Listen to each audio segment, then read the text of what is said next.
Mga kaibigan, gusto ko uli na magbahagi ng mabuting balita. Alam nyo, talagang ang Panginoong Hesukristo ay nagpakumbaba para sa ating mga kasalanan. Dahil ang lahat talaga ng tao ay makasalanan. At lahat ng tao ay mapapahamak. Uli na magbahagi. Gusto ko uli na magbahagi ng mabuting balita. Alam nyo, talagang ang Panginoong Hesukristo ay nagpakumbaba para sa ating mga kasalanan. Dahil ang lahat talaga ng tao ay makasalanan. At lahat ng tao ay mapapahamak. Kaya nga, dahil sa awa ng Panginoon, yung mercy niya, iniwan niya ang trono ng langit para mamatay sa ating kasalanan. Kasi siya ang sinugo ng Ama. Dahil wala na talagang solusyon sa kasalanan ng tao, kundi yung perfect sacrifice. Dahil dun sa Old Testament, ang pinipiling sinasakripisyo ni Moses sa altar ay walang kapintasan, perfect. Pero yun, shadow lang yun sa tunay na perfect na ialay once and for all. Isang beses lang. Sabi sa Book of Hebrews. Kaya yun ang Panginoon. Sinugo siya ng Ama. Pasalamat tayo sa Panginoong Hesukristo. Imagine, hinubad niya yung kanyang pagka-Diyos para lang sa ating iniibig niya tayo dahil sa ating kasalanan. Dahil iniibig niya tayo. Doon nga sabi sa Roma 3:23, sapagkat ang lahat ay nagkasala, lahat ay walang nakarating sa kaluwalhatian ng Diyos. Wala. Lahat ay napahamak at mapapahamak mga buhay pa. Kaya, thanks be to God by the Lord Jesus Christ. Dala-dala niya yung kasalanan natin.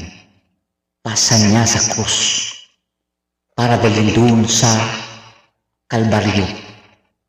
Sa kanyang paghihirap, imbis na tayo ang maghirap, ang Panginoon ang naghirap para sa atin. Iyan ang pag-ibig niya, sabi niya sa 1:16, John 3:16, pinaka-common verse yan sa Bible.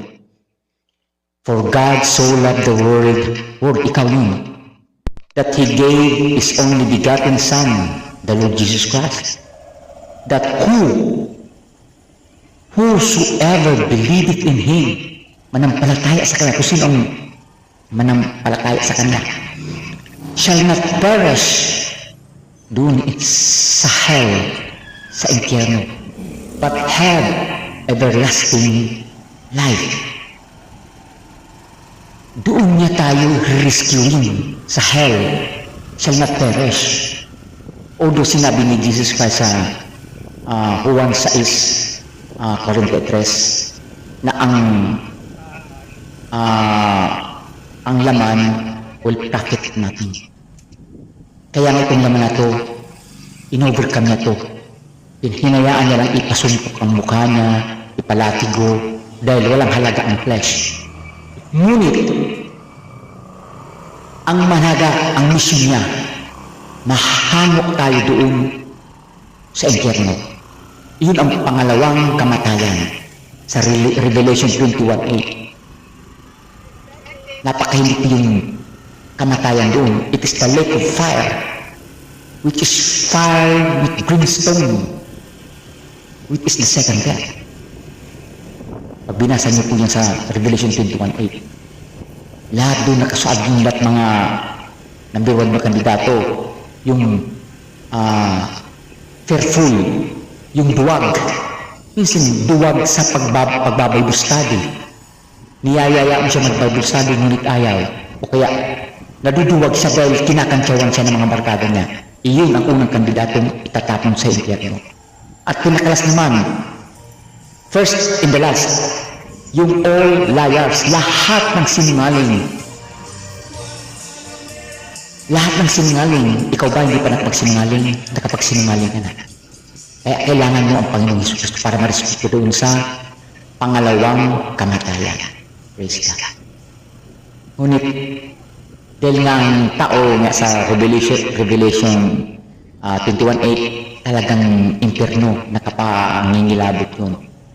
At sabi pa doon, sabi sa Juan 3:18,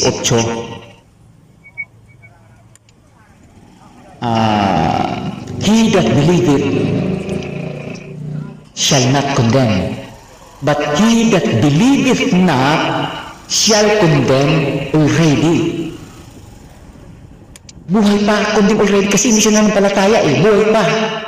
Kaya nga, niyayaya ang Jesus Christ naman ang palataya sa kanya. Kaya yung John 3:16, ba, magkasupun niya, magkaanuan na yung John 3:16, John 3:18. For God so loved the world that he gave his only begotten Son, that whosoever believeth in him should not perish but have everlasting life. Then John 3:18, he that believeth shall not condemn, but he that believeth not shall condemn already. Condemn na, may hatol na, buhay pa. Kaya, man, yung pangalawang kamatayan, yun ang gusto ng Panginoon na i-rescue tayo doon kapag nanampalataya ka sa Kanya. Ang laman, it will profit natin. Lahat naman talaga tayo mamamatay Kasi yung flesh, dahil nga nagkasala yung unang tao noon, lahat ng kamatayan naman na tugtong-tugtong na yun hanggang sa ngayon, presente. Masabi nga sa James 4:14, di ba? Sino nakakalam ng bukas? Whereas ye shall know what shall be on the morrow. For what is your life? Even if it is a vapor that appears for a little time, after that shall vanish away. That's the life of man. Kunting panahon lang dito sa mundo ang buhay ng tao. Kapagkatapos ng kamatayan. But praise God, inuwi kami ni Jesus kasi yung kamatayan sa flesh, mamamatay talaga to. But your spirit, the soul, kailangan yan ma-rescue ng Panginoon. Kaya nga, once na yung soul natin papupunta sa impyerno, but praise God, if you accept Jesus Christ today is the salvation. His Spirit will give it to you. And that Spirit will anchor the soul. And if that been anchored already, it will not condemn to hell. Di na mapapuntang impyerno. Kasi nanampalataya, binigyan ng ni Jesus kasi yung kanyang Spirit. The God Spirit, the Holy Ghost, the Holy Spirit. At iyan ang mag-a-anchor na sa iyong soul. Naintindihan mo? Napakagandang pangako ng Panginoon yan. Kapag inaccept mo siya ngayon, today is the day of salvation. Praise God. Hindi ka na mapupunta doon sa pangalawang kamatayan na sa madaling salita, impyerno. Hindi ka na doon mapupunta. Ang mga religion ngayon, wala, hindi tinuturo yan. Iyan ang scheme ni Satan. Iyan ang scheme ni Satan na mang-deceive para lahat ng tao mapunta sa impyerno. Nandadaya ang religion. Kaya ang religion ay hindi makakapagligtas. Only the Lord Jesus Christ. And Jesus Christ is not religion. But love in relationship. Relation, hindi religion. For God so loved the world that He gave His only begotten Son, that whosoever believeth in Him should not perish in hell, but have everlasting life. Praise God. So, friend, I urge you to know Jesus Christ. Read the Bible. That is the full identity of the Lord Jesus Christ. And it is alive. Alive and alive. It is not dead. If you accept Jesus Christ and the Holy Spirit will teach you all things what is in the Bible, huwag kang maniwala na mababaliw ka, mabubuang ka kapag ikaw nagbasa ng Bible. That is the scheme of the devil. Hindi ka mabubuang, kundi magkakaroon ka ng power and son, to become sons of God, to become children of God. In John 1:12, But as many as receive him, it is the Lord Jesus Christ, receive him. To them gave he power to become sons of God.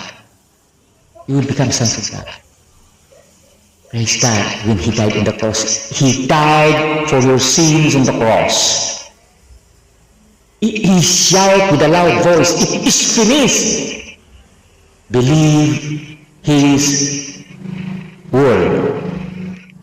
That he finished already the salvation by him, not us, not by your good works, but the good works of Jesus Christ on the cross when he died for you.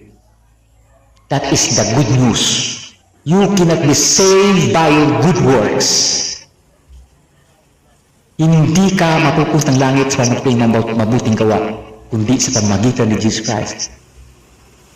Gaano man ikaw kasama kapag nanampalataya ka sa Panginoon, ikaw ay mapapawalang sala.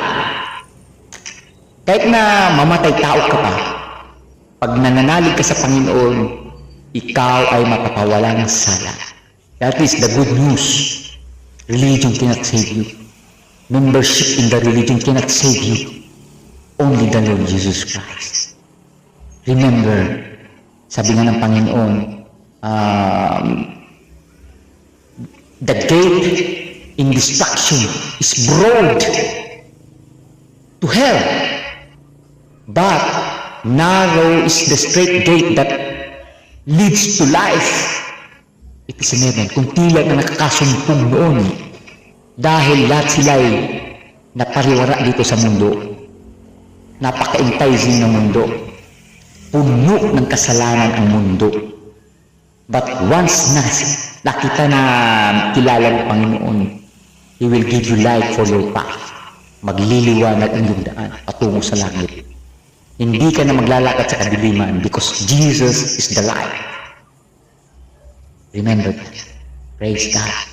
So, I hope you understand what I impart to you today. The light of the gospel. The gospel is Jesus Christ died for your sins and He rose from the dead. According to scriptures, that is the good news. He rose, He conquered death. He never remained death, but He rose from the dead. That is the good news. And you will be like that also. If you believe the Lord Jesus Christ, He conquered the death. Praise God. So, I hope you understand the good news, the gospel. God bless you.